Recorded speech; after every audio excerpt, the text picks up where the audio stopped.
They post one photo together, and suddenly you start questioning if they ever loved you at all. Yesterday, you knew exactly what you meant to them. Today, one picture makes you feel like you imagined everything. The relationship ended weeks ago. Nothing actually changed today, except one photo. So why does your chest feel like it just happened? If one picture can erase years of feeling loved, maybe the picture isn't what you're really looking at.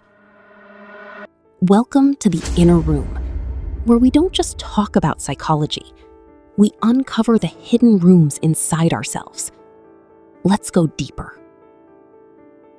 Most people believe being replaced hurts because someone else took their place. It sounds obvious, until psychologists notice something strange.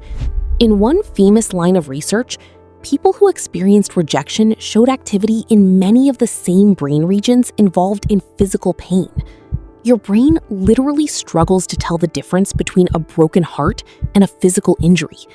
That explained why rejection hurts. But then another question appeared. Two people could experience almost the same breakup. One cried for a few weeks. The other questioned their entire worth. Same ending, completely different pain. Researchers called this rejection sensitivity. Some people don't experience rejection as an event. Their brain experiences it as evidence that someone else was worth choosing instead. But something still didn't make sense.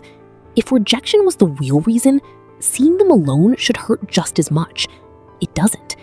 One Instagram photo, one story, one new profile picture. Suddenly, the pain becomes unbearable. Why does another person change everything? Because that's exactly where researchers looked next. They expected to find that the new person was causing the pain. They were wrong. The new person was only triggering it. Your brain has one mission: to make the world make sense. It hates unanswered questions. It hates uncertainty. So the moment you see them with someone else, your mind starts connecting dots that were never connected. Maybe they loved them more.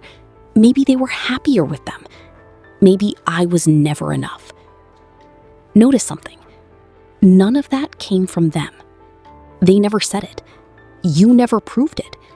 Your brain simply couldn't tolerate not knowing. So it built a story.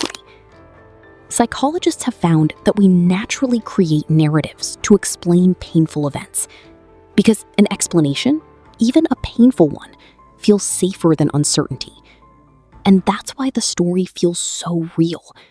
Not because it's true, but because your brain needed it to be true. So here's the question. If your mind had 1,000 possible explanations, why does it almost always choose the one where you're the problem? Why not? Maybe they changed. Maybe we simply wanted different lives. Why is the ending always against you? Researchers eventually found the answer wasn't hidden in the breakup. It was hidden long before the relationship ever began. Researchers kept asking why one person blames the relationship while another blames themselves. For decades, the answer kept pointing to the same place. Not the breakup, not the new person, the attachment system. Attachment research found that people most affected by feeling replaced often share one thing. Love never felt fully safe. Not because they weren't loved, but because love was unpredictable. Sometimes close, sometimes distant, sometimes warm, sometimes earned. Without realizing it, your nervous system learned, if someone pulls away, I must be at fault. Years later, someone leaves or chooses someone else, and your brain doesn't process one breakup. It replays every moment that felt the same. That's why the pain feels too big for one relationship. Because it isn't. Your heart is in today, but your nervous system is in the past. And researchers found the event itself is rarely the deepest wound. It only activates what was already there. Which leads to one question. If the wound was already there, what did the breakup actually prove? Your worth or your fear? Here's what finally changed the way I understood this. Can a human being actually be replaced? Think about the people you truly love.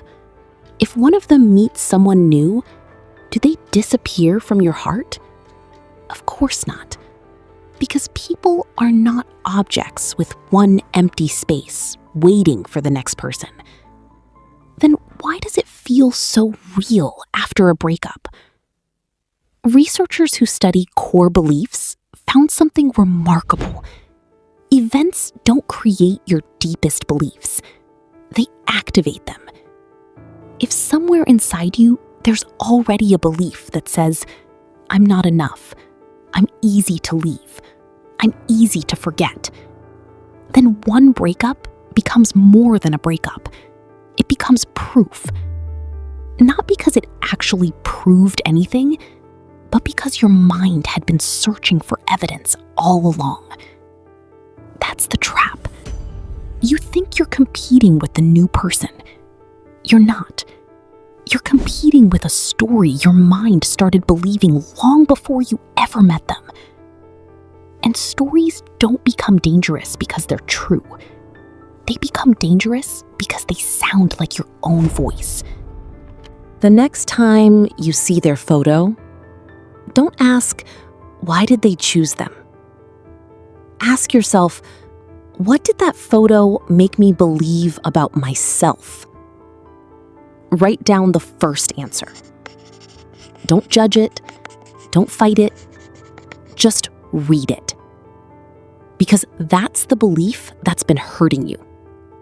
Not the picture, not the relationship, the belief. This is the work of the inner room. Not to tell you how to stop feeling replaced, but to help you question the story that convinced you you were replaceable. If this room made you see your pain a little differently, subscribe and share this in the comments. Have you ever believed someone else's choice defined your worth? Because sometimes the story that hurts you the most isn't the one they wrote. It's the one you've been telling yourself all along. I'll see you in the next room.